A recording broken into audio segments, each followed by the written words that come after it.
안녕하세요. 소리나는 책갈피입니다. 시즌 1, 2에 이어 탐정 갈릴레오 세 번째 시리즈 5개의 에피소드를 차례로 소개해보려 합니다. 데이토 대학 물리학 교수인 유가와 마나부는 경시청 형사 구사나기 슌페이의 대학 동창으로 매번 마지못해 하면서도 구사나기 형사가 가져오는 범죄 사건에 기이한 난제를 마주하면 과학자 특유의 실험 정신으로 인해 그 현상풀이에 호기심이 동하고 말죠. 실로 흥미롭군. 이란 말을 시작으로 결국 사건 해결에 중요한 자문 역할을 해왔습니다. 특히 일반적인 시선으로는 설명하기 힘든 미스테리한 현상이 드러날 때면 과학적인 사고와 실험을 통해 사건의 숨은 실마리를 찾아냈기에 경시청 내에서는 그를 탐정 갈릴레오라고 부르죠. 그러던 그가 경찰 수사에 더 이상 협조하지 않기로 결심하게 되는데요. 그런 탐정 갈릴레오 앞에 신선하고 새로운 캐릭터가 등장합니다. 경시청 이과 유일한 여자 형사 우츠미 가오루. 구사나기 형사의 후배인 그녀는 남성 위주의 경직된 경시청 환경 속에서 그 누구보다 치열하게 형사로서의 직분에 열심인데요. 냉철하고 이성적인 유가와 교수는 열혈 여형사 우츠미 카오르를 만나 다시금 사건 수사에 협력하게 될까요? 이번 세 번째 단편 모음집 타이틀은 갈릴레오의 고뇌입니다. 비논리적인 인간의 감정엔 전혀 흥미가 없다라고 늘 단언해오던 그가 그동안 여러 종류의 사건을 접하며 점차 인간적인 면모를 보여오고 있었는데요. 이번 시리즈의 5개 에피소드를 통해 탐정 갈릴레오는 고뇌에 빠지는 모양입니다. 과연 어떤 사건들이 그를 사로잡아 고뇌라는 깊이 있는 인간 감정에 빠져들게 하는지 저와 함께 살펴볼까요? 오늘은 시즌3 갈릴레오의 고뇌 그 첫 번째 에피소드 떨어지다를 먼저 읽어드립니다.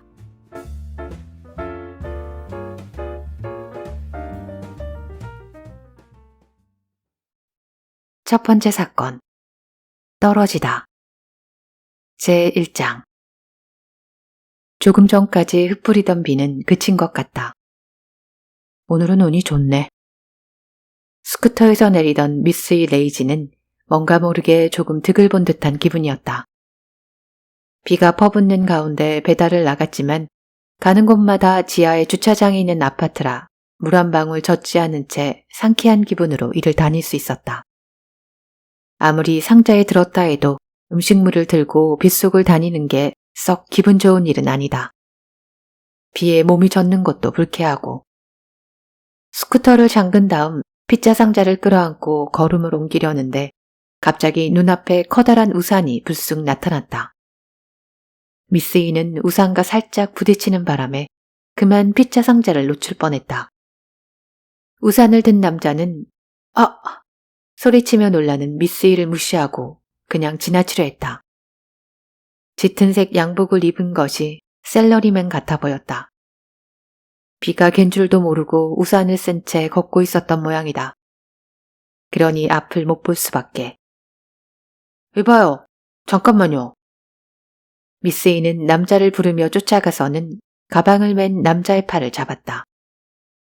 남자가 돌아보는데 짜증스럽다는 듯 미간을 찌푸리고 있다. 험한 인상이 아니라서 미스이는 작정을 하고 세게 나갔다. 부딪혀놓고 모른 척을 해요? 하마터면 이거 떨어뜨릴 뻔했잖아요. 미안합니다.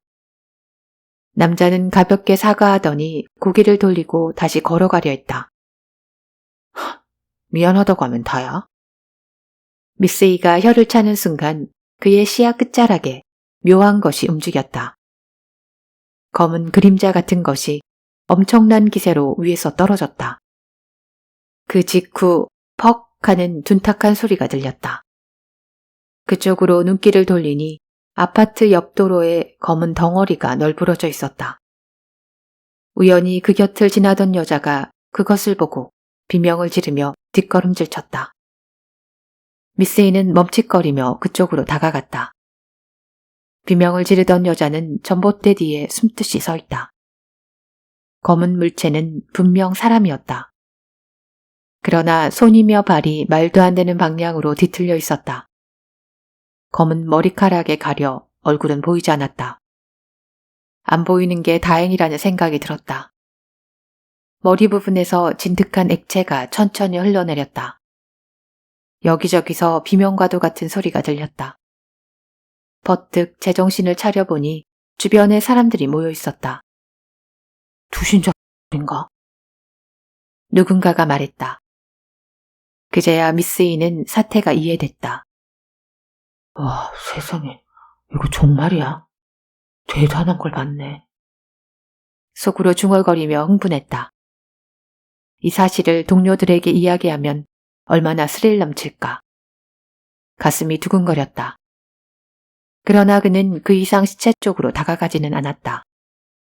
가까이 가서 자세히 보고 싶었지만 무서웠다. 구급차를 부르죠. 경찰에 알려야지. 그런 소리가 들렸다. 주변 사람들은 시체가 떨어지는 장면을 목격하지 못해서인지 비교적 침착했다. 미스이도 서서히 마음의 안정을 되찾았다. 그러면서 자신이 소중하게 끌어안고 있는 물건이 있다는 사실을 떠올렸다. 배달부터 해야지. 미스이는 피자를 들고 달렸다. 제2장. 현장은 아파트였다. 거실과 부엌, 그리고 방이 2개. 거실은 7평은 충분히 될 것 같았다. 방도 널찍널찍하다. 혼자 사는 여자도 여러 종류야. 웃음이 가오르는 자신의 방을 떠올리며 속으로 중얼거렸다. 하긴 자신의 방이 좁게 느껴지는 건 정리가 잘 안 되어서인지도 모른다. 마지막으로 청소기를 돌린 게 언제였더라. 기억이 가물가물하다. 이 집은 정리가 참 잘 되어 있다. 고급스런 소파에는 둥근 쿠션이 2개 놓여 있고 텔레비전 주변이나 책장도 가지런히 정돈되어 있다. 특히 부엌 테이블 위에 아무것도 없다는 것이 우스미 가오르에게는 상상도 못할 일이었다. 바닥 역시 깨끗하다. 베란다로 이어지는 유리문 곁에 청소기가 놓여 있는 걸 보면 아마도 그것으로 매일 청소를 했던 모양이다. 단 하나, 위화감을 주는 것이 있다면 청소기 곁에 냄비가 떨어져 있다는 것이었다. 뚜껑이 텔레비전 옆까지 굴러가 있었다. 음식을 만들 참이었는지도 모른다며 가오르는 부엌을 엿보았다. 게스트 옆에 올리브유 병이 놓여 있다. 설거지대에는 알루미늄 접시, 식칼, 작은 접시 따위가 들어있고 게스트 구석에 놓인 음식물 쓰레기 바구니에는 토마토 껍질이 버려져 있었다. 냉장고 문을 열어보았다. 큰 접시에 담긴 토마토와 치즈가 맨 먼저 눈에 들어왔다.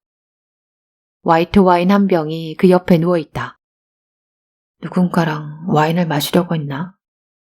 가오르는 생각했다. 방 주인의 이름은 에지마 치나스. 30살. 은행원이다. 운전면허증의 사진은 상냥하고 얌전한 인상이지만 사실은 기가 세고 계산이 빠른 타입이 아닐까. 가오르는 가늠해봤다. 동그스름한 얼굴에 눈이 처졌다고 다 좋은 사람은 아니다. 거실로 돌아왔다. 형사 몇 명이 바쁘게 베란다를 오가고 있었다. 가오르는 그들의 움직임이 일단락 될 때까지 기다리기로 했다. 빨리 본다고 반드시 뭔가를 먼저 찾아낸다는 보장은 없다. 경쟁이라도 하듯 먼저 보려고 안다라는 남자들. 정말이지 치기가 느껴진다. 가오르는 벽가에 놓여있는 서랍장 쪽으로 다가갔다. 그 옆에는 잡지꽂이가 있었다. 안을 대충 살펴본 다음 서랍장의 서랍을 열었다. 2권의 사진첩이 있었다. 장갑을 낀 손으로 조심스럽게 펼쳤다.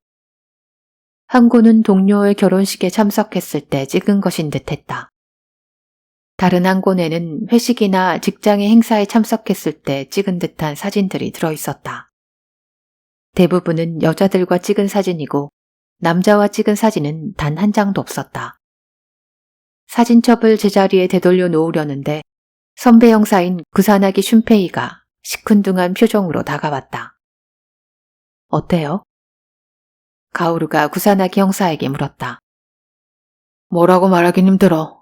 그냥 뛰어내린 것 같기도 하고 싸우는 적이 없으니까.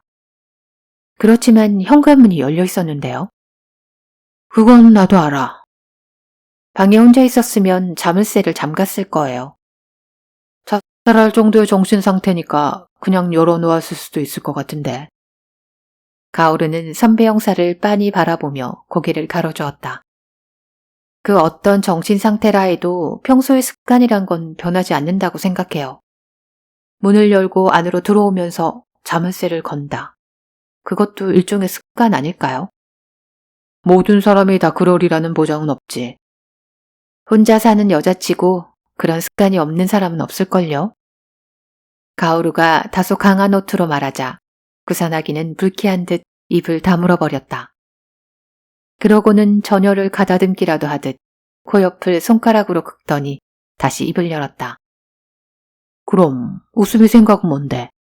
왜 문이 잠겨있지 않았다고 생각해? 그거야 뻔하죠. 누군가 문을 잠그지 않고 나갔으니까. 즉, 이 방에는 또 다른 사람이 있었다는 거죠. 아마도 죽은 여자의 연인일걸요. 구사나기의 한쪽 눈썹이 꿈틀 움직였다. 대담한 추리군. 냉장고 안 보셨어요? 냉장고? 안 봤는데. 가오르는 부엌으로 가서 냉장고 문을 열고 큰 접시와 와인병을 꺼냈다. 그것을 구사나기 앞으로 들고 갔다. 여자 혼자 집에서 와인을 마시지 말란 법은 없겠죠. 그렇지만 자기 자신만을 위해서 이렇게 오두보를 예쁘게 마련해 두지는 않아요. 구사나기는 콧등에 주름을 잡으며 손으로 머리를 극적거렸다. 관할사에서 내일 아침에 회의를 한다고 하니까 일단 거기 가보도록 하지.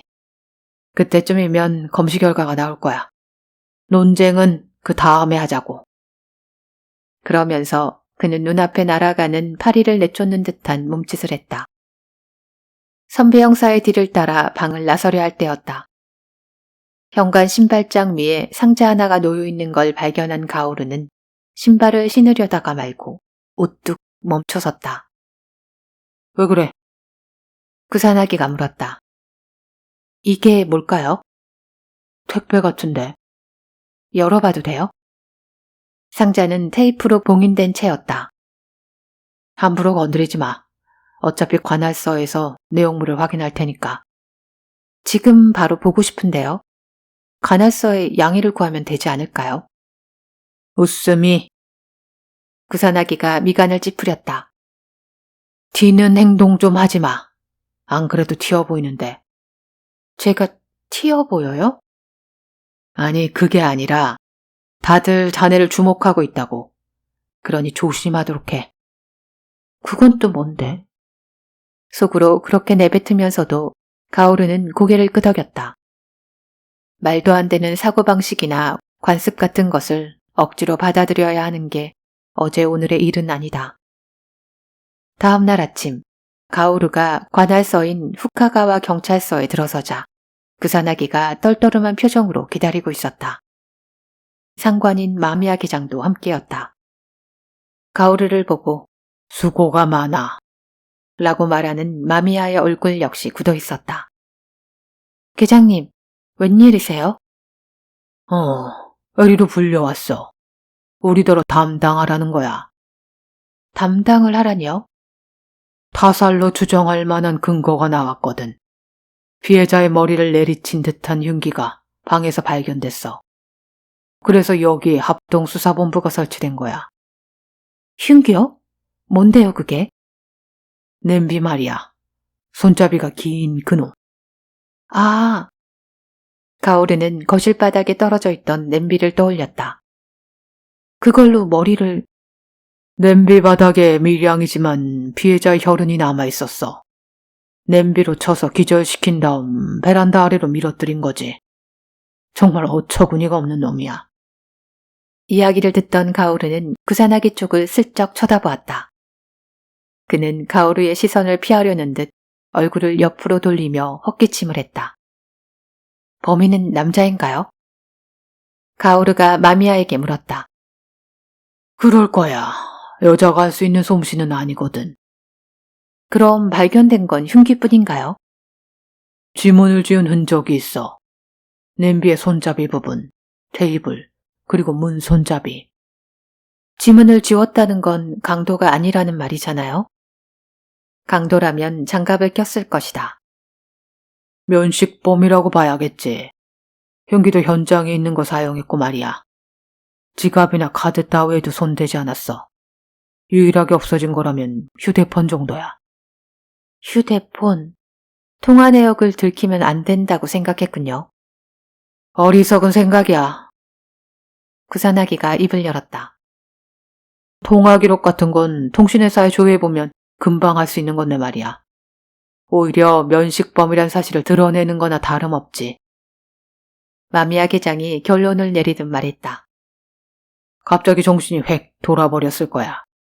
어느 모로 보나 계획적인 범행은 아니니까 말이야. 통화 기록을 훑어서 남자 관계를 중심으로 철저히 조사해보라고. 그 직후에 수사회의가 열렸다. 그 자리에서는 주로 목격자 진술이 보고되었다. 추락했을 당시 아파트 주위에 사람들이 많이 모여들었는데 수성적인 인물은 발견되지 않았다고 합니다. 에즈마 치나스의 방은 7층인데 6층에서는 사람이 웅성거리는 소리를 듣고 창을 열고 아래를 내려다본 다음 곧바로 엘리베이터를 탔다고 합니다. 그때 엘리베이터는 7층에 있었는데 그 사람이 탈 때는 아무도 없었다고 합니다. 만일 누군가가 에즈마 치나스를 밀어뜨린 후에 도망쳤다면 그 순간에 엘리베이터가 7층에 멈춰 서 있었을 리가 없습니다. 그 아파트의 엘리베이터는 단 한 대뿐입니다. 초동 수사를 맡은 50대 수사관이 침착한 노트로 그렇게 말했다. 범인이 비상계단을 이용했을 가능성도 검토되었다. 그러나 계단 입구는 추락 현장과 같은 방향으로 나 있고 그것도 바깥으로 드러나 있기 때문에 만일 범인이 그곳으로 내려왔다면 구경꾼들에게 그대로 들켰을 거라는 결론이었다. 범인은 피해자를 떨어뜨린 후 어디로 사라졌을까? 그것이 현재로서는 가장 큰 수수께끼였다. 한 가지 가능성을 생각해 볼 수는 있습니다. 마미야 계장이 의견을 제시했다. 범인이 같은 아파트 주민이라면 어떨까요? 범행 후 자기 집에 들어가 버렸다면 누구에게도 들키지 않았겠죠. 경시청 수사 이과 계장의 의견에 사람들은 고개를 끄덕였다. 제3장 오카자키 미스야라는 남자가 후카가와 경찰서에 나타난 것은 마침 우스미 가오루와 구사나기 형사가 탐문 수사를 마치고 막 돌아왔을 무렵이었다. 30대 중반의 나이에 마른 체격인 오카자키는 짧은 머리에 가르마가 단정했다. 세일즈맨처럼 보여 가오루가 물어보았더니 정말로 그렇다고 했다. 유명한 대형 가구점에서 영업을 한다는 것이다. 오카자키는 지난밤 자신이 에지마 치나스의 집에 갔었다고 했다. 에지마는 대학 시절 테니스 동아리의 후배입니다. 5년 차이지만 졸업 후에도 자주 놀러 갔기 때문에 얼굴을 알고 있었죠. 오랫동안 만나지 못하다가 6개월쯤 전에 길에서 우연히 마주쳤습니다. 그 이후로 메일을 주고받았고요. 메일만 주고받았나요? 혹시 데이트를... 가오루의 물음에 오카자키는 황망히 손사래를 쳤다. 아니, 그런 관계는 아닙니다. 어제 그녀의 집에 간 것은 그 전날 전화를 받았기 때문이고요. 침대를 바꾸고 싶다면서 카탈로그를 가져다 달라고 했습니다. 후배가 선배를 집으로 불렀다. 구사나기 형사가 말꼬리에 의문표를 달았다. 네, 저 같은 경우는 집에 직접 가보는 것이 가장 좋습니다. 어떤 집인지 알아야 알맞은 제품을 추천할 수 있으니까요. 설령 상대가 후배라고 해도 보통의 고객처럼 대한다는 이야기였다. 그런 일이 지금까지 몇 번이나 있었습니까? 그러니까 전에도 에지마 씨에게 물건을 판 적이 있었습니까? 구사나기가 물었다. 네, 소파와 테이블을 판 적이 있습니다. 아, 그랬군요. 그럼 어제는 몇 시쯤 에즈마 씨의 집에 찾아갔습니까? 그게 8시 약속이었는데 그리 늦지는 않았을 겁니다.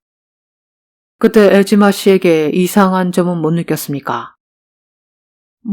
별다른 느낌은 없었습니다. 카탈로그를 보여주고 여러 종류의 침대를 설명했습니다. 에즈마는 고개를 끄덕이면서 들었고요. 그 자리에서 결정을 내리지 못했습니다. 침대는 실물을 보고 나서 결정하는 게 좋다고 제가 충고를 해주었거든요. 어디서 이야기를 나눴죠? 거실 소파에 앉아서. 얼마나 계셨나요? 글쎄요. 아마 8시 40분경에는 집을 나섰을 겁니다. 곧 손님이 올 거라고 해서요. 손님이요? 몇 시에 온다고 하던가요? 그것까지는... 오카자키가 고개를 갸웃했다. 잠깐만요. 가오루가 끼어들었다. 현관에 신발장 있잖아요. 예? 신발장 말이에요. 에즈마 씨 아파트 현관에. 있었죠 아마. 그건 원래 있었던 곳이고 우리 가게 물건이... 그런 게 아니라 신발장 위에 종이 상자가 하나 놓여 있었는데 못 보셨나요? 종이 상자... 오카자키는 당황한 듯 시선을 이리저리 옮기더니 살짝 고개를 저었다. 글쎄요, 있었던 것 같기도 한데 정확히는 기억이 나지 않습니다. 죄송합니다. 그래요. 그럼 됐습니다. 그 종이 상자에 무슨 문제라도... 아니요, 아닙니다. 가오루는 손사래를 친 다음 구사나기 쪽을 바라보며 가볍게 고개를 숙였다. 함부로 끼어들어 죄송하다는 뜻이었다. 그럼 오키자키 씨, 사건에 대해서는 언제 알게 됐습니까? 구사나기 형사가 물었다. 뉴스를 본 건 오늘입니다. 그렇지만 사건에 대해서는 이미 알고 있었다고 할까. 사건이 일어났을 때부터 알고 있었다고 해야 할지. 오카자키가 말을 더듬거리기 시작했다. 무슨 뜻인지 모를 모호한 말이었다. 무슨 뜻인가요? 사실은 봤습니다. 에즈마가 떨어지는 순간을요. 네? 가오루와 구사나기가 동시에 소리를 질렀다. 그게 에즈마의 집을 나선 후 잠시 근방에 있었거든요. 다른 고객이 가까운 곳에 산다는 게 생각이 나서 인사라도 할까 하고 주위를 돌아다니고 있었습니다. 그러다 그 집을 찾지 못해 다시 에지마가 사는 아파트 쪽으로 돌아오는데 추락사고가 일어났습니다. 그것만으로도 깜짝 놀랐는데 오늘 뉴스에서 그것이 에지마라는 소리를 듣고 전 놀라움을 넘어 무서운 생각마저 들더군요. 제가 만난 직후에 살해당했으니까요. 그래서 조금이나마 수사에 도움이 될까 해서 이렇게 찾아왔습니다. 네, 정말로 고맙습니다. 귀중한 정보가 될 겁니다. 구사나기는 고개를 숙였다. 근데 추락했을 때 근처에 계셨다고 했는데 당연히 혼자였겠죠? 네, 물론 그렇습니다. 그렇군요. 그건 왜? 하하, 이렇게 소중한 정보까지 주셨는데 정말 죄송합니다만 우리 일이라는 게 뭐든 근거를 확보하고 증명하지 않으면 안 되는 거라. 그러니까 지금 상태라면 오카자키 씨가 에지마 씨 아파트에 갔었다는 사실밖에는 수사 기록에 남길 게 없으니. 그 말에 오카자키는 의아하다는 표정으로 구사나기와 가오루를 번갈아 바라보았다. 그러니까 제게 의심이 간다는... 꼭 그런 말은 아닙니다.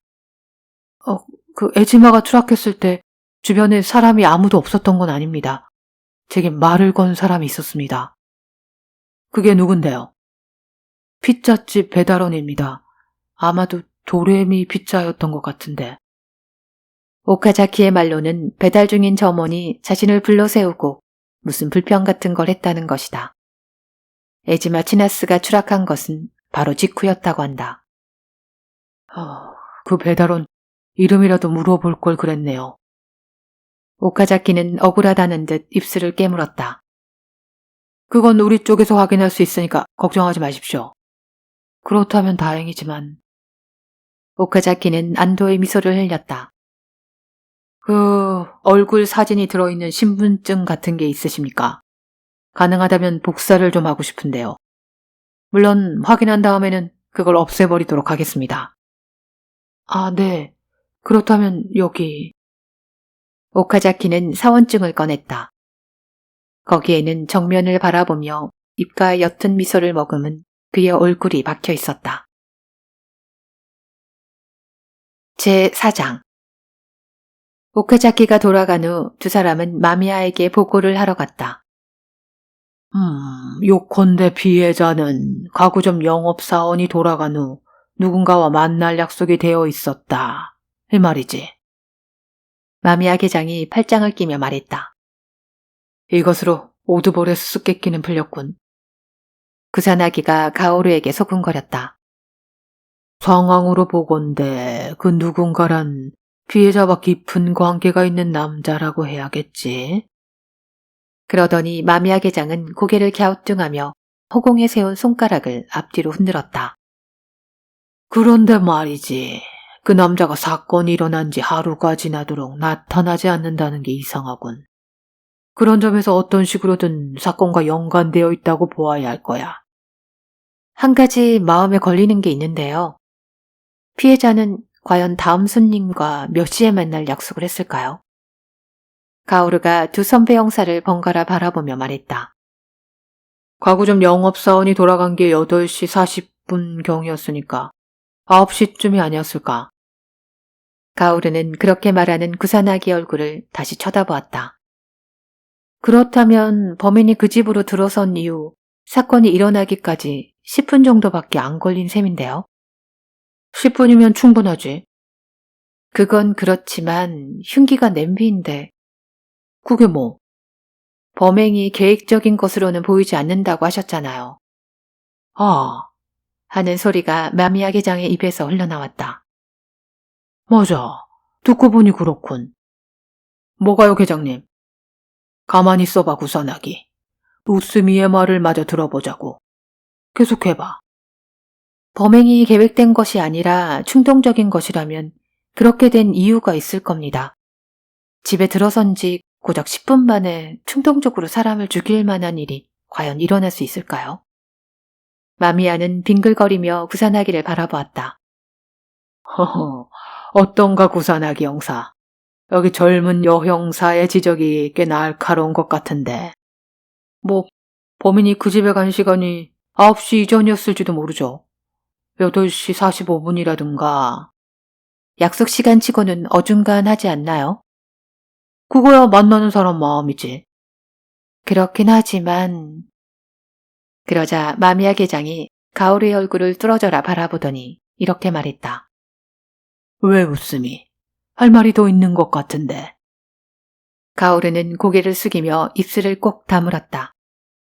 하고 싶은 말은 있다. 그러나 자신의 직감을 이 사람들이 과연 이해해 줄지 자신이 없었다. 하고 싶은 말이 있으면 해봐. 말을 하지 않으면 알 수가 없잖아. 마미야의 말에 용기를 얻은 가오르가 얼굴을 들었다.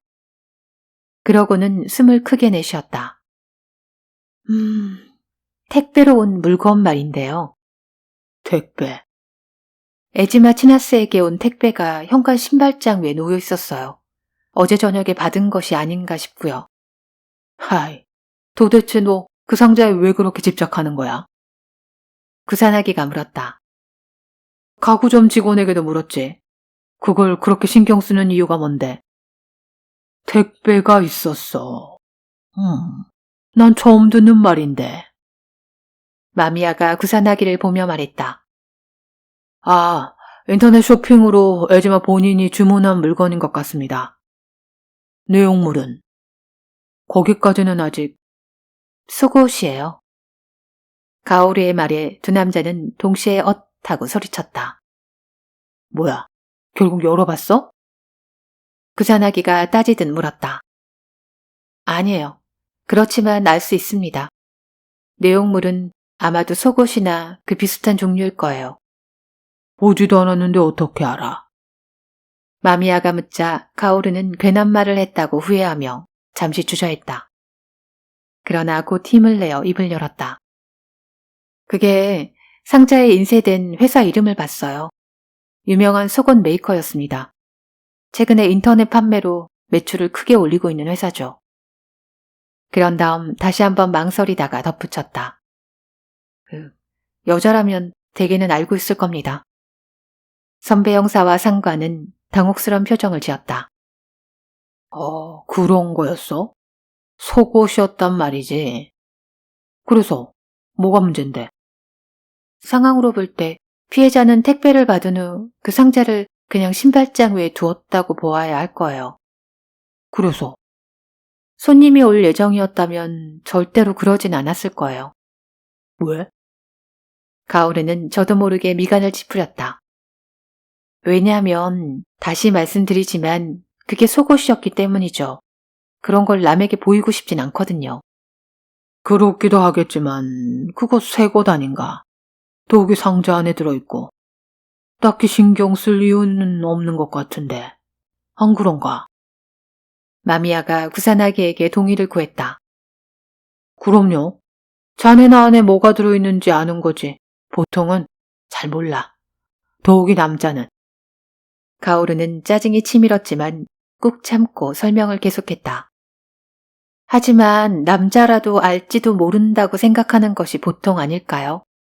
설령 새 것이고 상자에 들었다 하더라도 여자라면 자신의 속옷에 대한 정보는 숨기고 싶은 법이에요. 손님이 올 예정이었다면 반드시 치우게 되어 있어요. 받을 당시에 깜빡했더라도 현관문을 열기 전엔 알게 되죠. 구사나기와 마미야는 멀뚱한 얼굴로 서로를 바라보았다. 여자의 심리에 관한 것이라 강하게 반론을 펼 수도 없는 노릇이었다. 그럼 혹시 범인이 거기에 두었다고 보는 건가? 그런 말이 아니고요. 그럼? 숨길 필요가 없었던 것 아닐까요? 그게 무슨 뜻이지? 방금 말씀드렸듯이 상식적으로는 손님이 오기 전에 상자를 치웠을 거예요. 상대가 남자라면 더욱더. 그러지 않았다는 건 그럴 필요가 없었기 때문이라는 겁니다. 그럴 필요가 없었다니. 손님이 왔잖아. 가구점 직원 말이야. 네, 그렇죠. 그러니까 그렇다면 치울 필요가 있었다는 것 아닌가? 일반적으로는요. 그렇지만 손님이 온다 해도 속옷을 감추지 않아도 되는 경우가 있죠. 어떤 경우? 애인일 경우요. 오카자키 미스야가 에지마 치나스의 애인이었다면 일부러 속옷 상자 따위는 치우지 않았을 거예요. 도레미 피자 키바지점은 후카가와 경찰서에서 걸어갈 만한 거리에 있었다. 문제의 시간에 피자를 배달한 사람을 찾아내는 건 간단했다. 그는 미스이 레이지라는 청년이었다. 분명히 이 사람이에요. 이 사람과 부딪히는 바람에 피자 상자를 놓칠 뻔했습니다. 그런데 사과도 안 하고 그냥 지나치려고 하더라고요. 그래서 제가 불러 세워서 항의했죠. 근데 바로 그 직후에 추락사고가 일어났어요. 미스이 레이지는 오카자키의 사진을 보며 분명한 노트로 말했다. 그러니까 틀림없단 말이죠. 구사나기가 다짐하듯 물었다. 틀림없어요. 그런 일이 일어나서 제 기억에 또렷이 남아있어요. 감사합니다. 도움이 많이 됐습니다. 구사나기는 사진을 안주머니에 넣은 다음 가오르를 노려보았다. 이제 만족했냐는 듯. 그러자 가오르가 피자 배달원 미스에게 다시 물었다. 근데 이 사람 어때 보였어요? 어때 보이다뇨? 그러니까 이상한 점은 없었나요? 글쎄요. 그런 건 없었던 것 같은데. 미스이는 고개를 갸웃하더니 뭔가 생각난 듯 눈을 번쩍 떴다. 아, 그러고 보니 우산을 쓰고 있었어요. 우산? 그때는 이미 비가 그쳤는데 말이에요. 그런데도 우산을 쓰고 다니니까 괜한 사람하고 부딪히긴 하고 그러죠. 피자 배달원은 입을 비죽 내밀었다. 제5장 에지마 씨와 그런 이야기를 나눈 적은 거의 없었어요. 다른 형사분들께도 그렇게 대답했는데요. 마에다 노리코는 미안한 듯 고개를 숙였다. 흰색 블라우스 위에 파란 조끼를 걸치고 있었다. 이 은행의 제복인 듯 했다. 가오르는 에지마 치나스가 다니던 은행에 와 있다. 니온바시의 고텐마초 지점이다. 2층 응접실을 잠시 빌려 에지마 치나스와 가장 친하게 지냈다는 마에다 노리코에게 묻고 있었다. 그녀가 말하는 그런 이야기란 에지마 치나스의 남자 관계를 가리킨다. 마에다 노리코의 말에 따르면 에지마 치나스는 결혼 생활에 대한 부정적인 사고방식을 가지고 있었다고 한다. 평생 독신으로 살아도 좋다는 이야기를 한 적도 있다고 했다. 그럼 요즘 들어 이상한 점은 없었나요? 글쎄요, 저는 그런 느낌은 받지 못했는데요. 혹시 이 남자를 본 적은요? 가오르는 사진 한 장을 내밀었다. 그러나 마에다 노리코는 별다른 반응을 보이지 않았다. 모르는 사람이에요. 가오르는 작게 한숨을 내쉬었다. 잘 알겠습니다. 바쁘신데 정말 감사합니다. 그런데 에지마 씨의 책상을 좀 볼 수 있을까요? 책상 말인가요? 네. 어떻게 근무하고 있었는지 좀 확인하고 싶어서요. 마에다 노리코는 조금 당혹스러운 표정을 짓더니 고개를 끄덕였다. 윗분에게 한번 물어보겠습니다. 몇 분 후에 마에다 노리코가 돌아왔다. 허락이 떨어졌다고 했다. 에지마 치나스의 자리는 2층 융자 상담 창구 가까운 곳에 있었다. 책상 위는 깨끗하게 정돈된 상태였다. 가오르는 의자에 앉아 서랍을 열었다. 필기도구와 각종 서류들, 도장 따위가 가지런히 놓여 있었다. 그녀가 사는 아파트와 비슷한 분위기라고 가오르는 생각했다. 단 아파트와는 달리 애인의 존재를 알려줄 만한 것은 없었다. 몸집이 작은 중년 남자가 다가왔다. 이 책상 언제까지 이대로 둬야 하죠? 그건... 가오르는 입속에서 말을 우물거렸다. 지난번에 오신 형사님께서 잠시 이대로 두라고 하셨지만 이제는 슬슬 정리를 해서 다른 사람이 근무할 수 있도록 해야 하는데. 네, 잘 알겠습니다. 확인해보고 알려드리겠습니다. 중년 남자는 부탁한다는 말을 남기고 가버렸다. 가오르는 체념하고 그냥 서랍을 닫으려 했다. 그때 한 장의 서류가 눈에 들어왔다. 이건 뭔가요? 가오르가 마에다 노리코에게 물었다. 그건 비밀번호 변경 신청서예요. 서류를 본 그녀가 대답했다. 고객 건가요? 아니요, 치나스가 자신의 현금카드 비밀번호를 바꾸려 한 것 같은데요. 거기 치나스의 이름이 적혀 있는 걸 보니. 왜 바꾸려 했을까요? 글쎄요, 그건... 마에다 노리코는 고개를 갸웃했다. 무슨 문제가 있었는지도 모르죠. 그 말에 가오르의 내리에 뭔가가 스쳐 지나갔다. 죄송하지만 한 가지 부탁드려도 될까요? 저도 모르게 목소리가 커지고 말았다. 가오르의 기세에 놀랐는지 사람들의 시선이 일제히 그녀에게 향했다. 그날 밤 가오르는 후카가와 경찰서의 회의실에 앉아 있었다. 그녀 앞에 놓인 종이 상자 속에는 에지마 치나스의 방에서 가지고 온 서류가 가득했다. 그것을 하나하나 조사해 보았지만 별다른 성과는 없었다. 가오루가 한숨을 내쉬는데 문 여는 소리가 들렸다. 구사나기 형사였다. 그는 가오르를 보자 쓴웃음을 지었다. 재밌는 거라도 찾아냈어? 쉽게 나올 거라고는 생각하지 않아요. 대체 뭘 그리 열심히 찾아? 무작정 헤매기에는 젊음이 아깝다라는 생각은 안 들어? 무작정 헤매는 게 아니에요. 에지마 치나스의 남자 관계를 조사하라는 지시를 받고 그녀의 애인을 찾고 있는 거죠. 계장은 아파트 주민 가운데 에지마 치나스와 깊은 관계를 가진 사람이 있는지 조사해보라고 하던데. 그러자 가오르는 숨을 깊이 들이쉬고 고개를 저었다. 그게 아파트 내에는 에지마 치나스의 상대가 없어요. 어떻게 그렇게 단언할 수 있지? 우선 그녀의 휴대폰 통화 내역에 같은 아파트에 사는 사람의 번호가 없거든요. 메일 주소도 마찬가지고요. 뭐 그거야 같은 아파트에 사니까 메일이고 전화도 주고받을 필요가 없지 않았을까? 가오르는 고개를 저었다.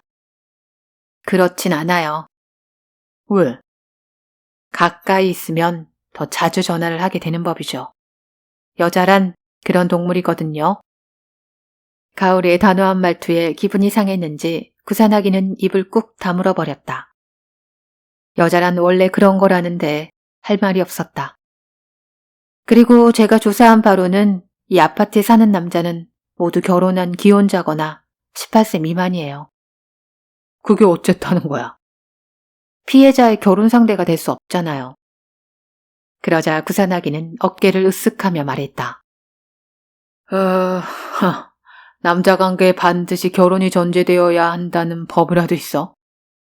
그건 아니지만 에지마 치나스의 경우는 달라요. 그녀는 결혼을 전제로 사람을 사귀고 있었어요. 그걸 어떻게 단정할 수 있지?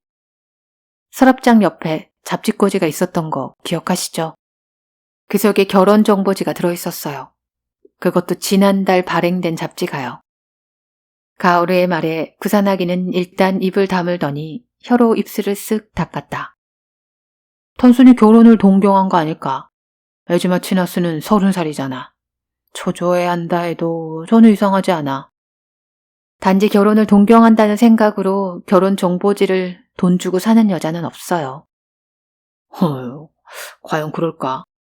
차를 살 계획이 없는데도 자동차 전문 잡지를 사는 남들은 많은데. 결혼과 차를 똑같이 생각해서는 안 되죠. 저는 에지마 치나스가 결혼을 전제로 사귀는 남자가 분명 있었을 거라고 생각해요. 만약 그렇다면 통화 기록에 남아있어야 하지 않을까? 그런데 아직 그럴 만한 남자를 찾아내지 못했어. 그건 왜지? 이미 찾았어요. 찾아놓고도 우리가 알아보지 못할 뿐이죠. 구산하기는 두 손을 허리에 얹고 가오르를 내려다보았다. 혹시 오카자키 미스야를 두고 하는 말이군. 가오르가 아무 말도 하지 않자 구산하기는 짜증스럽다는 듯 머리를 극적거렸다. 자네 말이야. 피해자의 직장에 갔었더라고. 여러 가지를 물었다고 들었는데 그러면 곤란해. 피해자의 직장 조사를 맡은 형사들이 나한테 항의를 했어. 죄송합니다. 하긴 그 친구들도 웃음이를 너그럽게 봐주는 편이긴 해.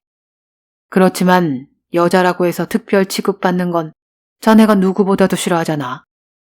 네, 나중에 제가 사과하겠습니다. 뭐 그러지 않아도 돼. 내가 벌써 했으니까. 그런데 웃음이 피해자를 잘 아는 사람들에게 오카자키 사진을 보여주고 다닌다면서 이 남자를 본 적이 있느냐라고. 가오르는 다시 입을 다물었다. 언젠가 들킬 거라는 각오는 이미 하고 있었다.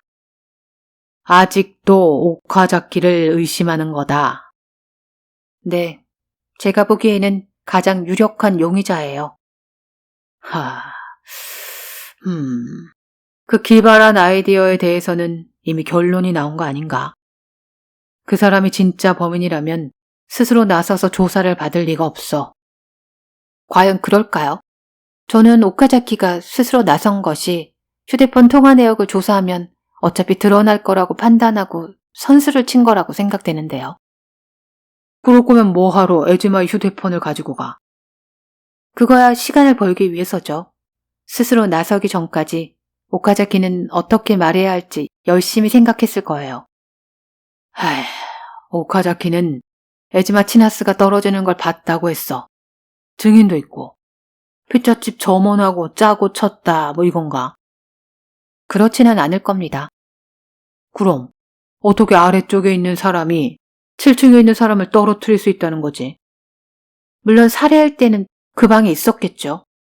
그러고 나서 어떤 장치를 활용해서 자신이 아파트를 나선 후에 시체가 떨어지도록 해두었을 거예요.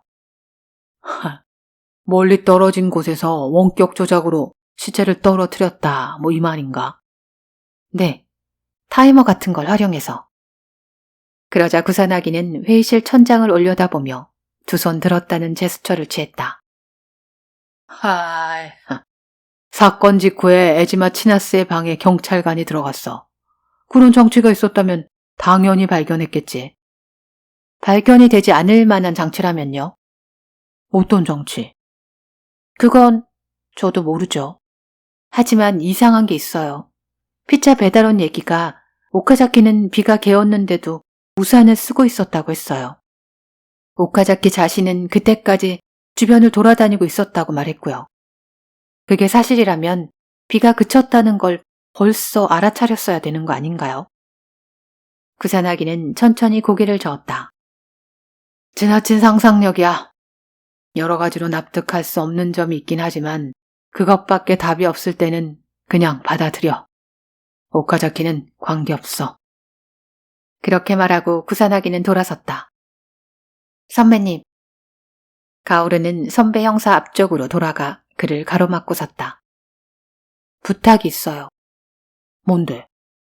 그분 좀 소개해 주세요. 그분? 구사나기는 의아해하며 눈썹을 찡그리더니 이내 가오리의 말뜻을 깨달았다는 듯 입가를 일그러뜨리며 웃었다. 데이토 대학 유가와 마나부 말이군. 그러더니 눈앞에서 손사래를 쳤다. 아, 그만두는 게 좋아. 뭐예요? 구사나기 선배님은 지금까지 몇 번이나 유가와 교수의 충고로 사건을 해결하지 않으셨어요? 그렇다면 저도 한번 부탁해봐도 되지 않을까요? 그 친구, 이젠 경찰에 협력하지 않을걸. 왜요? 그건 여러 가지 사정이 있어. 그리고 그 친구의 직업은 학자이지 탐정이 아니잖아. 아니, 사건을 해결해 달라는 건 아니잖아요. 손을 안 대고 시체를 7층 베란다에서 떨어뜨리는 게 과연 가능한 일인지 그걸 물어보고 싶은 거예요. 그 친구는 아마도 이렇게 말할걸. 과학은 마법이 아니다. 라고. 포기해. 구사나기는 자신을 막아선 가오르를 밀어내고 복도로 나서려 했다. 잠깐만요. 이것 좀 한번 봐주세요. 가오르는 가방에서 서류 한 장을 꺼냈다. 구사나기가 귀찮아하는 표정을 지으며 돌아보았다. 뭔데? 에지마 치나스의 책상 서랍에 들어있던 거예요. 현금 카드의 비밀번호를 변경하기 위한 서류죠. 아직 제출은 하지 않았지만 에지마는 자신의 비밀번호를 바꾸려고 했어요. 그게 어쨌는데? 왜 변경하라고 했을까요? 누군가가 자신의 비밀번호를 알아냈나 보지. 그건 아닐 거예요. 그렇게 생각하는 이유는? 에지마의 비밀번호는 0829였어요. 그렇기 때문에 그녀는 비밀번호를 그대로 두어서는 안 되겠다고 생각했을 거예요. 그게 무슨 말이야? 가오르는 숨을 크게 한번 들이쉬었다가 천천히 토해낸 다음 말을 이었다. 오카자키 미스야의 생일이 8월 29일이거든요. 뭐? 물론 우연일 거라고 생각해요. 에지마 치나스가 현금 카드를 만든 건 오카자키를 만나기 훨씬 전이니까요. 그렇지만 그 우연의 일치를 위험하다고 생각했다는 것 자체가 문제예요. 가령 오카자키와 결혼을 하게 되면 카드의 비밀번호가 남편의 생일과 똑같아지는 거잖아요. 은행에 다니는 사람이다 보니 그것이 보안상 얼마나 위험한 일인지 맨 먼저 그런 걱정을 했을 거예요. 이야기를 듣고 있던 구사나기의 표정이 바뀌었다. 부릅뜬 눈에서 빛이 뿜어져 나오는 것 같았다. 그러니 제발 부탁드려요. 가오르가 고개를 숙였다. 제발 유가와 교수를 저에게 소개해 주세요. 구사나기의 거친 숨소리가 들렸다. 그래. 한번 부탁해보지. 그렇지만 소용은 없을 거야. 제6장 봉투에서 꺼낸 편지를 단숨에 읽은 유가와는 다시 그것을 봉투 속에 집어넣었다. 그 단정한 얼굴에는 아무런 표정도 떠오르지 않았다. 금태 안경 너머로 보이는 눈빛도 여전히 차가웠다. 그는 봉투를 책상 위에 내려놓더니 고개를 들어 가오르를 바라보았다. 구사나기는 잘 지내나? 네, 건강하게 잘 지내십니다. 그렇겠지. 다행이군. 제가 오늘 찾아뵌 것은 가오르가 막 용건을 말하려는데 유가와가 그것을 제시하듯 오른손을 들었다. 편지에 다 적혀 있어. 믿기지 않겠지만 조언 좀 해주라고 말이야. 맞아. 난 도무지 내키지가 않아. 말을 빙 돌려서 하는 타입이라고 가오르는 생각했다. 학자란 대체로 이런 식일까? 그렇지만 예전에는 조언을 많이 해주셨다고. 전에는 그랬지. 그렇지만 지금은 아니야. 왜요? 그건 개인적인 이유니까 알 필요는 없겠지. 그럼 제 이야기만이라도 좀 들어주세요. 그럴 필요가 있겠나. 협조할 생각도 없는데. 그리고 이야기를 안 해도 벌써 다 알고 있어. 편지에 쓰여 있다니까. 손대지 않고 사람을 베란다 아래로 떨어뜨릴 수 있는 방법을 알고 싶다. 이거지. 사람이 아니라 시체요. 어쨌든 난 그런 걸로 고민할 만큼 한가한 사람은 아니네. 미안하지만 이야기는 이걸로 끝내주면 좋겠는데. 그러고서 유가와는 봉투를 가오르에게 내밀었다. 가오르는 안경 너머 물리학자의 눈동자를 똑바로 바라보았다. 그러니까 불가능한 일이란 말씀인가요? 그거야 모르지. 다만 나와는 관계가 없는 일이라는 것뿐이야. 경찰 수사에는 관여하고 싶지 않아. 유가의 말에는 왠지 모르게 불만과 짜증이 섞여 있는 느낌이었다. 그럼 경찰 수사라고 생각하지 마시고 단순히 물리에 관한 질문이라고 생각해 주실 순 없나요? 과학을 잘 모르는 사람이 그걸 물으러 왔다라고요. 그렇다면 나 말고 다른 사람을 찾아봐. 교수란 모르는 사람에게 뭔가를 가르치는 사람 아닌가요? 모르는 걸 물으러 온 사람을 이렇게 쫓아내실 건가요? 우스미 양은 내 학생이 아니잖아. 이러는 건 경찰에 건의를 내세워 남을 편의대로 이용하는 것밖에 안 되네. 전 그런 적 없습니다. 왜 목소리를 높이고 그러지? 좋아. 그럼 하나 묻겠는데, 우스미 양. 지금까지 과학에 대해 얼마나 공부를 해봤나? 과학을 잘 모른다고 했는데, 그렇다면 알려고 노력해 본 적은 있나?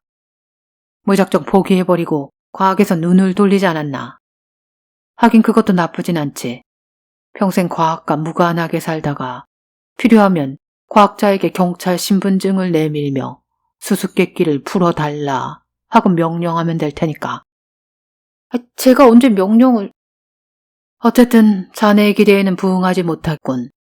가르치는 사람에게도 상대를 선택할 권한쯤은 있겠지. 가오르는 고개를 숙이며 입술을 깨물었다. 여자라서인가요? 뭐라고? 제가 여자라서 어려운 과학 같은 건 이해하지 못할 거라고 생각하시는 거 아닌가요? 그러면서 가오르는 물리학자를 노려보았다. 유가와 입가에 웃음이 떠올랐다. 그랬다간 전 세계 여성 과학자들에게 돌팔매질을 당할걸. 그렇지만 그리고 말이야. 그는 날카로운 눈으로 가오르를 바라보며 말했다. 상대가 바라는 대로 반응하지 않을 때마다 여자니까 어쩌고 할 바에는 당장 그 일을 그만두는 게 낫지 않을까. 유가와의 그 말에 가오르는 어금니를 꽉 깨물었다. 인정하기는 싫지만 그의 말을 부정할 수 없었다. 경찰의 권위를 내세워 과학자에게 수수께끼를 해결해 달라고 한다는 그 지적도 틀린 말은 아니었다. 유가와 마나부를 찾아가 의논하면 해결책을 얻을지도 모른다는 안이한 생각을 한 것이 사실이다. 죄송합니다. 저는 조언을 꼭 듣고 싶어서. 여자라서 어쩌고 하는 거 나랑은 상관없는 일이야. 나는 그저 경찰 수사에 관여하지 않겠다고 마음먹었을 뿐이니까. 유가와의 말투가 부드러워졌다. 잘 알겠습니다. 바쁘신데 죄송했어요. 나도 미안해. 힘이 되어주지 못해서. 가오르는 고개를 숙이고 유가와에게는 등을 돌렸다. 그 순간 가기 전에 말이라도 한번 꺼내보자 라는 생각이 들었다. 촛불을 사용한 게 아닌가 생각되는데. 촛불. 그 시체를 끈으로 묶어서 베란다에 매달아 두는 거죠. 그 끈을 어떤 곳에 고정시켜두고 거기에 촛불을 장치해두어 초가 짧아지면 끝에 불이 옮겨붙어 끊어진다. 그런 방법도 생각할 수 있지 않을까요? 유가와가 아무 말도 하지 않자 가오르는 뒤를 돌아보았다. 유가와 교수는 머그컵에 담긴 커피를 마시며 창밖을 바라보고 있었다. 어떤가요? 해보면 되지 않을까. 그가 입을 열었다.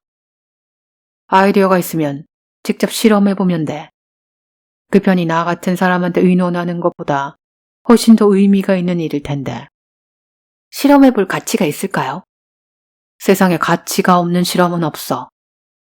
유가와는 단호하게 말했다. 네, 알겠습니다. 방해해서 죄송합니다. 가오르는 유가와의 등을 향해 고개를 숙였다. 데이토 대학을 나서자마자 그녀는 편의점에 들렀다. 거기서 초와 초를 세울 받침대, 비닐끈을 산 다음 에지마 치나스의 집으로 향했다. 방 열쇠는 경찰서를 나설 때 미리 챙겨두었다. 만일 유가와가 수사에 협력해준다면 그를 데리고 가 보여주리라는 생각에서였다. 집에 들어선 가오르는 곧바로 실험을 시작했다. 시체를 대신할 무언가를 베란다에 매달고 싶었지만 그렇게 무거운 물건을 7층에서 아래로 떨어뜨릴 수는 없는 노릇이었다. 그래서 비닐끈만 베란다 난간에 묶었다. 문제는 끈의 다른 한쪽을 어디에 묶을 것이냐였다. 시체의 무게를 견뎌야 하니 든든한 무언가가 있어야 한다. 그런데 아무리 실내를 둘러보아도 그럴 만한 것이 없었다. 할 수 없이 끈을 부엌까지 끌고 가서 수도꼭지에 묶기로 했다. 그 바로 옆에 양초를 세우고 불을 붙였다. 불꽃은 팽팽한 비닐끈에서 5mm쯤 위에 있다. 시체를 보며 기다렸다. 초가 서서히 짧아져 갔다. 마침내 불꽃과 끈이 만났을 때 지지직 소리를 내며 비닐끈이 타들어가기 시작했다. 그리고 베란다에서 부엌까지 팽팽하게 걸려있던 끈은 소리 없이 바닥에 떨어졌다. 바로 그 순간 어디서 박수 소리가 들렸다. 가오르는 깜짝 놀라 부엌 밖으로 나갔다. 검은색 재킷 차림의 유가와 교수가 거실 입구에 서 있었다. 잘했네. 실험에 성공한 것 같군. 교수님이 어떻게 이곳에? 수사에는 관심이 없지만 그 실험에는 흥미가 생기더군. 그리고 아마추어 학자가 어떻게 실험을 하는지를 보고 싶기도 하고. 이 아파트는 구산하기가 가르쳐줬어. 지금 저를 놀리시는 건가요? 진작 도와달라고 부탁할 때는 냉정하게 거절하더니 이렇게 현장을 찾아온 유가와 교수를 보고 가오르는 괜시리 화가 났다. 그녀는 화난 표정을 지으며 부엌으로 돌아갔다. 그리고 가만히 서서 여전히 타고 있는 촛불을 바라보았다. 뭘 보는 거지? 뒤따라 들어온 유가와가 물었다. 촛불을 보고 있어요. 왜? 다 타면 어떻게 되는지 확인하려고요. 아, 그렇군. 현장에 촌농이 적이 없었으니까 다 탈 때까지 기다려보아야 한다는 거군. 괜찮은 생각이긴 한데 그럴 목적이라면 그렇게 긴 초로 실험할 것까지는 없지 않을까. 그거 다 타려면 시간이 꽤나 걸릴 것 같은데. 유가와의 말을 듣고 보니 그도 그럴 것 같다는 생각이 들었다. 우라통이 치밀었지만 말없이 촛불을 끄고 양초를 1cm 정도의 길이로 잘라 다시 불을 붙였다. 지켜볼 필요까지는 없을 거야. 촛불은 가만히 내버려 두어도 제가 알아서 꺼질 테니. 그렇게 말하고 유가와는 부엌을 나가 소파에 걸터 앉았다. 가오르는 가위를 들고 베란다로 나갔다. 베란다에 묶어놓은 끈을 자르고 방으로 돌아왔다. 혹시나 해서 물어보는 건데 시체에 그런 비닐끈이 붙어 있었나? 유가와가 물었다. 아니요. 그렇다면 그 끈은 어디로 가버렸을까? 그건 앞으로 확인해야 할 과제죠. 시체를 살짝 묶어서 떨어질 때 날아가 버리도록 했을 수도 있고요. 범인이 그런 편리한 결과를 기대했고 결과적으로 범인의 생각대로 제대로 됐다는 말이로군. 그러니까 아직 과제로 남았다고 한 거죠. 가오르는 촛불을 보러 부엌으로 갔다. 불은 꺼져 있었다. 그러나 초의 흔적이 뚜렷이 남아 있었다. 어느 정도 예상은 했지만 실망스러운 결과였다. 가령 다 타고 나서 흔적이 남지 않았다 하더라도 범인은 초를 사용하진 않았을 거야. 가오르의 등 뒤에 와서 선 유가와가 말했다. 왜 그렇게 생각하시죠? 사건 후 사람들이 언제 이 집으로 들이닥칠지 범인이 예상할 수 없기 때문이지. 생각보다 빨리 사람이 들어오면 그때껏 타고 있는 초를 발견하게 될 테니까. 앞머리를 쓸어올리던 가오르는 그대로 두 손으로 머리를 감싸쥐었다. 교수님 참 음험하시네요. 뭐? 그런 생각을 하셨으면 좀 더 빨리 말해 주실 수도 있었잖아요. 내가 이런 실험을 해봤자 아무 의미가 없다고요. 의미가 없다. 나는 문제점을 지적했을 뿐 의미가 없다는 말은 안 했어. 가치가 없는 실험이란 존재하지 않는 법이니까. 유가와는 다시 소파에 앉더니 다리를 꼬았다. 일단 해본다는 자세가 무엇보다 중요하지. 자연계 학생 가운데도 머리만 굴리고 몸을 움직이려 하지 않는 녀석들이 많은데 그런 녀석은 절대로 대성할 수 없지. 아무리 당연해 보이는 일이라 해도 일단 해봐야 하는 거야. 실제로 일어나는 현상을 통해서만 새로운 발견이 가능하니까. 구산아기에게 물어서 여기까지 찾아오긴 했지만 아마 자네가 이런 실험을 하고 있지 않았다면 난 그냥 돌아갔을 걸세. 그리고 다시는 수사에 협력할 생각조차 하지 않았을 테고. 그럼 그거 저를 칭찬하시는 얘긴가요? 물론이지. 감사합니다. 자신이 생각해도 참 애교라고는 눈꼽만치도 없는 낮고 투명한 목소리였다. 구선하게 말로는 유독 우스미 양 혼자만 어떤 사람을 용의자로 지목했다던데 내가 그 근거를 물어봐도 될까? 그게 여러 가지가 있어요. 전부 말해보게. 하지만 될 수 있는 대로 간단히. 가오르는 현관 신발장 위에 놓여있던 속옷이 든 종이상자와 피해자가 오카자키 생일과 일치하는 비밀번호를 변경하려 했다는 사실 등에 대해 설명했다. 유가와는 고개를 끄덕이더니 손가락 끝으로 안경을 슬쩍 밀어올렸다. 그럴듯하군. 설명을 듣고 보니 정말 그 사람이 수상하다는 생각도 들고. 그런데 그에겐 완벽한 알리바이가 있단 말이지. 추락하는 장면을 밑에서 직접 보았다라고 하니 할 말이 없겠군. 그렇지만 전 그 추락 자체가 마음에 걸려요. 그건 왜지? 범인은 피해자의 머리를 가격했어요. 그것이 피해자를 기절시킬 정도였는지 아니면 아예 숨을 거두겠는지는 모르겠죠. 하지만 어느 쪽이든 베란다 아래로 떨어뜨릴 필요까지는 없었다고 생각해요. 죽었으면 그냥 놔두면 그만이고 기절했다면 목을 졸라 죽이면 그만이니까요. 체중이 아무리 가볍다고 해도 성인 여성을 베란다로 옮기는 건 꽤나 힘든 일일 테고 누군가에게 목격될 위험도 있어요. 그러니 아무리 생각해봐도 범인에게 득이 될 게 없어요. 스스로 목숨을 끊은 걸로 위장하려 했다라고 볼 수도 있지 않을까. 구산하기 선배와 계장님 의견도 그래요. 하지만 만일 그랬다면 흉기를 처리했어야죠.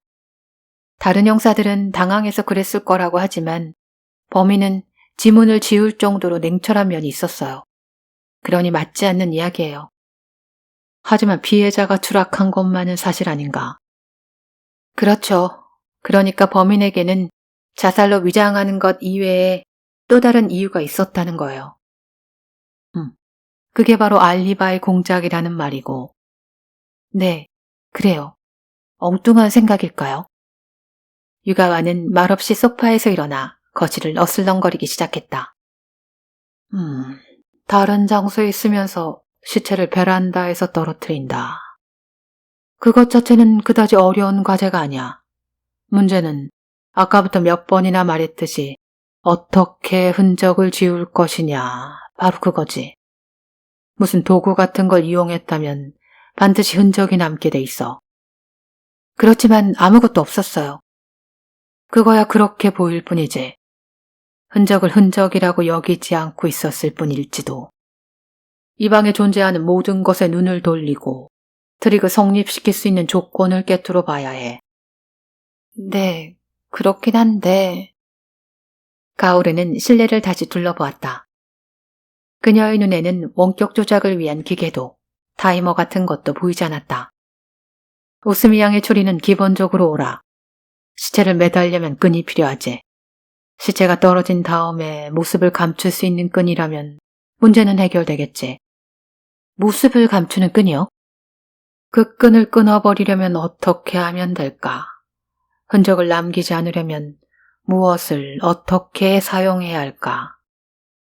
유가와는 발길을 멈추고 허리에 두 손을 갖다 댔다. 이 방의 상태가 정말로 사건이 일어났을 때와 똑같은가? 네, 그럴 거예요. 유가와는 미간에 주름을 잡고는 턱을 쓰다듬기 시작했다.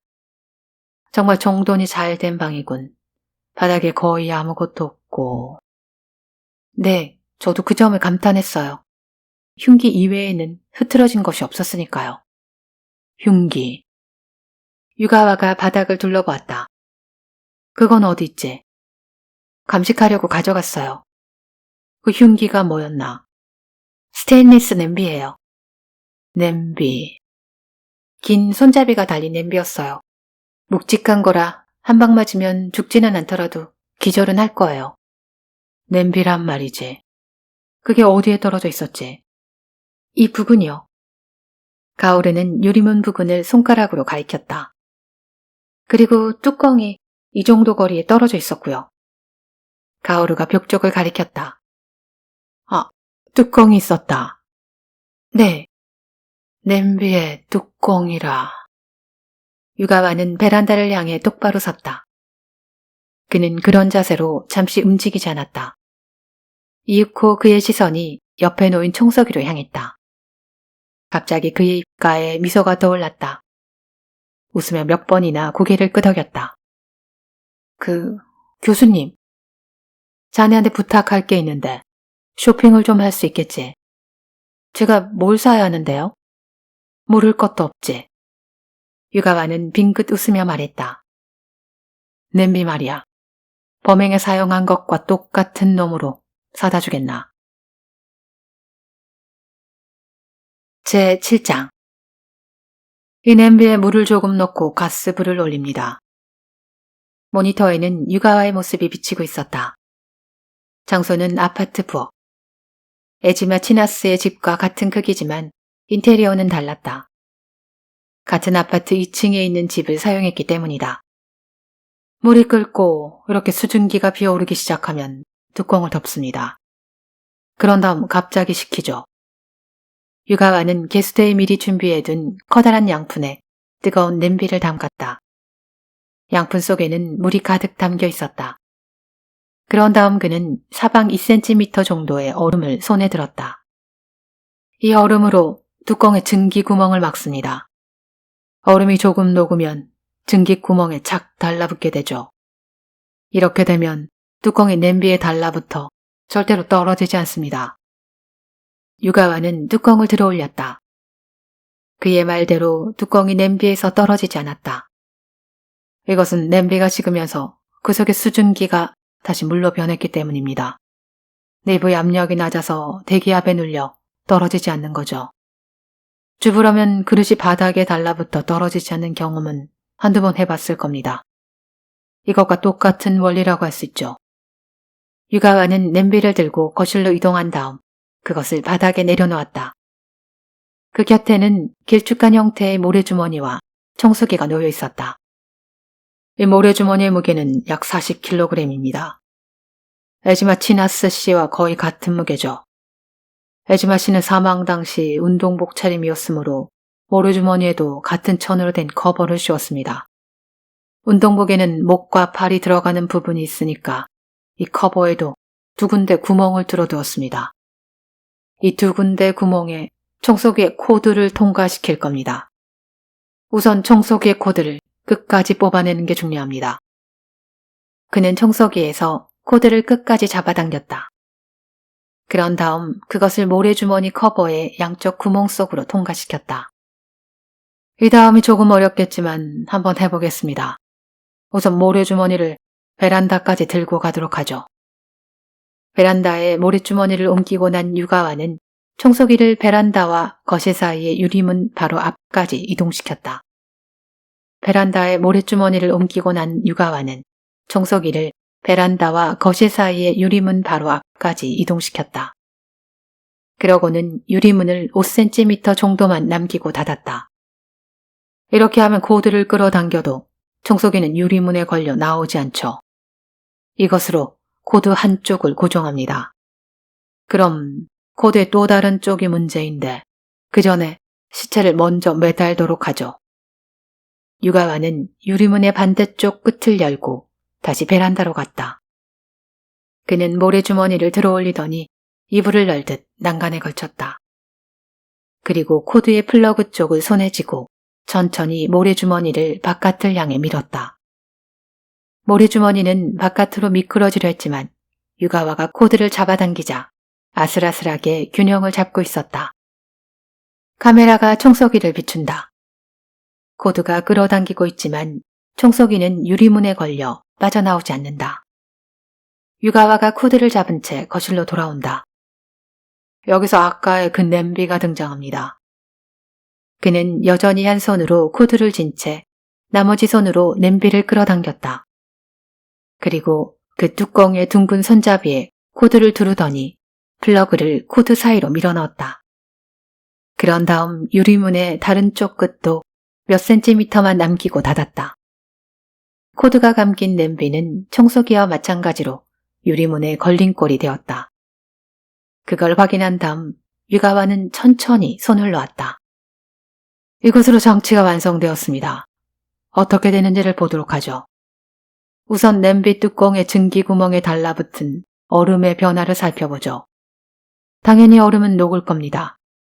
이 얼음이 다 녹게 되면 증기구멍을 통해 공기가 안으로 빨려 들어갑니다. 그러면 냄비 속의 공기 압력이 높아져 대기압의 압박이 적어지므로 결국엔 뚜껑이 열립니다. 지금은 얼음이 빨리 녹도록 평소보다 실내 온도를 높여 두었음을 알려드립니다. 카메라가 장치 전체를 비추었다. 유가의 모습은 프레임에서 벗어나 있었다.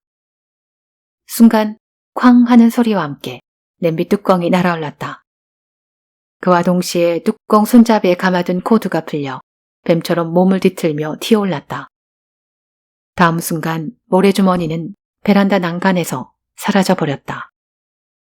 다시 유가와가 화면에 나타났다. 그는 베란다로 나가 바깥쪽을 내려다보며 말했다. 괜찮은가요? 아, 됐어요. 그대로 두세요. 나중에 정리하면 되니까. 감사합니다. 그는 이쪽으로 몸을 돌려 청소기를 바라본다. 청소기 코드는 멋지게 청소기 안으로 빨려 들어갔습니다. 그리고 냄비가 바닥에 떨어져 있게 되죠. 이상, 실험 완료. 유가와가 고개를 숙이는 모습을 본 뒤 가오르는 비디오 덱과 모니터의 스위치를 껐다. 그리고 긴장된 표정으로 형사들을 둘러봤다. 마미야 계장은 불퉁한 표정으로 의자에 몸을 묻고 있었다. 구사나기 형사는 팔짱을 낀 채 천장을 올려다보았다.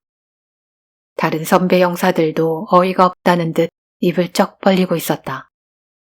이렇게 된 겁니다. 가오르가 말했다. 구사나기. 마침내 마미야 계장이 입을 열었다. 자네가 갈릴레오 선생에게 부탁한 건가? 저는 편지를 써줬을 뿐입니다. 마미야가 오른손으로 턱을 개며 말했다. 그렇지만 오카자키가 저렇게 했다는 증거는 없지 않나? 물론입니다. 하지만 이런 방법이 있다는 걸 안 이상 오키자키가 무죄라고 주장할 근거도 없어졌습니다. 그런 건 말 안 해도 다 알아. 마미야 계장은 내뱉듯이 말한 다음 부하들을 둘러보았다. 자, 지금 이 자리에서 회의를 다시 시작한다. 수사의 궤도를 수정해야 하니까. 구사나기가 가오르를 향해 엄지를 우뚝 세웠다. 제8장. 문을 열자 하얀 실험복에 등이 보였다. 그는 시험관에 든 투명한 액체를 알코올 램프로 가열하며 그 변화하는 양상을 비디오 카메라로 촬영하고 있다. 위험하니까 가까이 오지 마. 유가와가 등을 돌린 채 말했다. 뭐하고 있어? 구산하기가 물었다. 간단한 폭발 실험. 폭발. 유가와가 시험관에서 물러서며 바로 곁에 모니터를 가리켰다. 여기에 숫자가 나와 있지. 시험관에 든 액체의 온도를 나타내는 거야. 95. 96으로 올라갔어. 숫자는 점점 더 올라갔다. 마침내 100을 넘어 105에 이르렀을 때 시험관에서 갑자기 액체가 품어져 나왔다. 그 방울이 구산하기의 발 앞까지 날아왔다. 105로군. 거의 예상한 대로 나왔어. 유가와는 시험관 앞으로 다가가 알코올 램프에 불을 껐다. 그리고 구산하기 쪽을 돌아봤다. 시험관 속 액체가 무엇인 것 같나? 하이, 내가 그걸 어떻게 알아? 그저 보이는 대로 얘기해봐. 그냥 물로밖에 안 보이는데. 맞았어. 그냥 물이야. 유가와는 수건으로 젖은 책상 위를 닦아내며 말했다. 다만 이온 교환으로 만들어낸 순수한 물이지. 보통의 물은 100도에서 끓어. 그렇지만 갑자기 끓는 것이 아니라 처음에는 작은 기포가 발생하고 뒤어 커다란 기포가 발생하는 단계를 거치게 되지.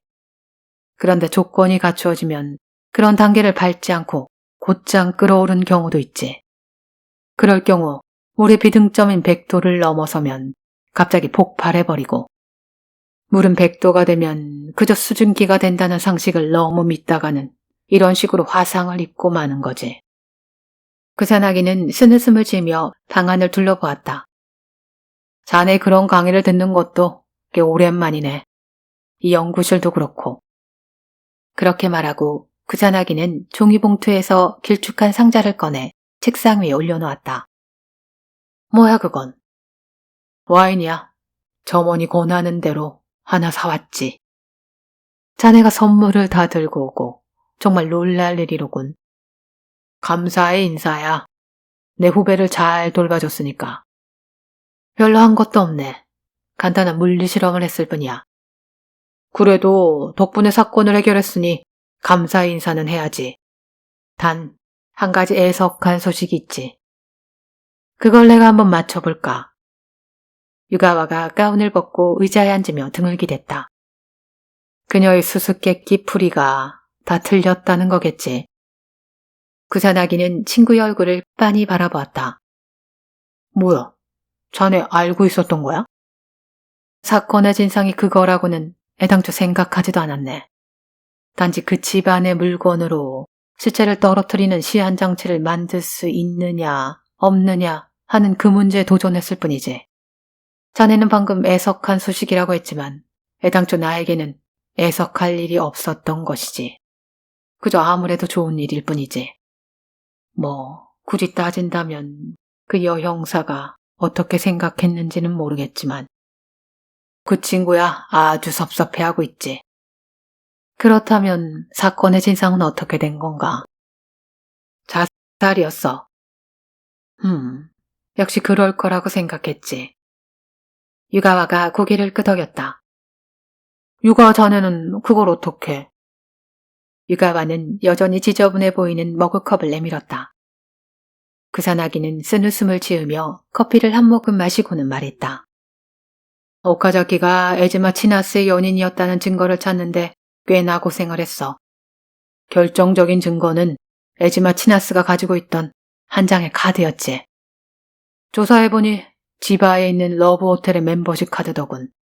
거기에는 오카자키의 지문이 묻어 있었고, 오카자키가 그것을 쓰레기통에 버렸는데 에즈마 치나스가 슬쩍 주운 거야. 그녀가 왜 그런 짓을? 유가와가 의아한 표정으로 물었다. 별 이유도 아니야. 그 카드가 있으면 다음에 호텔에 올 때 할인이 되니까. 그랬군. 그래서 오카자키가 체념한 건가? 그건 아니야. 사귄 건 인정했지만 사건에 대한 관련성은 부인하더군. 피해자가 떨어지는 것을 목격한 자신이 범행을 저지른다는 건 불가능하다고 말이야. 그래서 경찰은 어떻게 했는데? 유가와가 물었다. 반칙이긴 하지만 그 비디오를 보여줬지. 자네가 열연한 그 실험 비디오 말이야. 그래. 오카자키 그 친구 깜짝 놀랐을 테군. 그렇더라고. 눈을 아주 동그랗게 뜨더라. 당시에 오카자키 미스야의 표정을 떠올릴 때마다 구사나기는 그만 웃음을 터뜨리곤 한다. 이런 방법이 있을 줄은 몰랐다. 자신은 이런 거 모른다. 꽤나 당황하며 장황하게 말하더라고. 그러더니 자백했어. 때린 건 사실이라고. 그 스테인리스 냄비로 말이지. 유가와의 질문에 구사나기는 고개를 끄덕였다. 오카자키에게는 부인과 자식이 있어. 그러니 에즈마 치나스와는 단지 즐기는 기분으로 만나고 있었던 거고. 그런데 그만 여자가 심각해지고 만 거지. 오카자키 말로는 자신은 그런 약속을 한 적도 없는데 어느 사이에 에즈마 치나스 혼자서 오카자키가 이혼을 하고 자신과 결혼할 거라고 믿어버렸대. 하긴 죽은 자는 말이 없으니 진실이 뭔지는 알 수 없지만 어쨌든 그날 밤 오카자키는 끝을 내려고 찾아갔는데 그만 만나자는 말을 듣고 에즈마 치나스가 흥분해서는 당장 오카자키의 집에 전화를 걸겠다고 하더래. 그래서 이번에는 오카자키가 흥분했단 말이로군. 본인 말로는 너무 경황이 없어 자세한 건 기억을 못하겠다더군. 냄비로 여자의 머리를 쳤는데 여자가 쓰러지자 그만 죽은 줄 알고 도망쳐야겠다는 생각밖에 안 나더래. 아파트를 나선 다음 그 추락 현장을 보게 됐는데 떨어진 사람이 에지마 치나스일 줄은 꿈에도 생각하지 못했다. 그런데 다음날 뉴스에서 그 사실을 알고 모든 사정을 이해하게 된 거지. 자신이 때려서 죽인 것이 아니라 그 이후에 여자 스스로 뛰어내렸다는 걸. 그런데 우연히 피자 배달원과 부딪힌 일을 기억해내고는 자신에게는 완벽한 알리바이가 있으니까 모두 다 괜찮을 거다. 그렇게 마음을 다잡으며 경찰서로 출두했다라는 말인가? 맞아. 그렇게 된 거야. 그랬군. 유가와는 빙긋 웃으며 커피를 마셨다. 상해죄로 기소당할 거야. 살인은 무리이고 그리고 그런 트릭을 사용했다는 증거도 없으니까. 구산하게 그 트릭은 무리야. 실행이 불가능해. 유가와의 그 말에 구산하기는 조금 의아한 표정을 지으며 친구의 얼굴을 바라보았다. 어째서 그렇다는 거야? 비디오에서는 충분히... 물론 그 비디오에서는 성공했지. 내가 그걸 촬영하느라 얼마나 고생을 했는지. 10번도 더 실패했거든. 유가와가 크크거리며 웃었다. 청소기 코드가 제대로 빨려 들어가지 않기도 하고 냄비 뚜껑이 금세 떨어지기도 하고 아무튼 실패의 연속이었네. 그나저나 그 웃음이라고 했던가. 그 여형사 정말 참을성 있게 붙어서 내 실험을 도와주더군. 뭐야? 그 친구 그런 말은 한마디도 하지 않았는데. 그랬겠지. 말할 필요가 없으니까. 제대로 된 결과만 발표하면 된다. 그것이 과학자 세계에서는 상식이라네. 아무튼 웃음이 그 자식. 참. 그게 어때서? 덕분에 사건이 해결되지 않았나? 아무리 생각해도 그녀는 훌륭한 형사가 될 것 같군. 나 역시 오랜만에 재미있는 경험을 했고. 재미있다. 그럼 앞으로도... 구산하기가 그렇게 말하자 더는 말하지 말라는 듯 유가와가 검지를 세워 자신의 입술에 갖다 댔다. 그리고 빙긋 웃더니 그 손가락을 좌우로 흔들었다.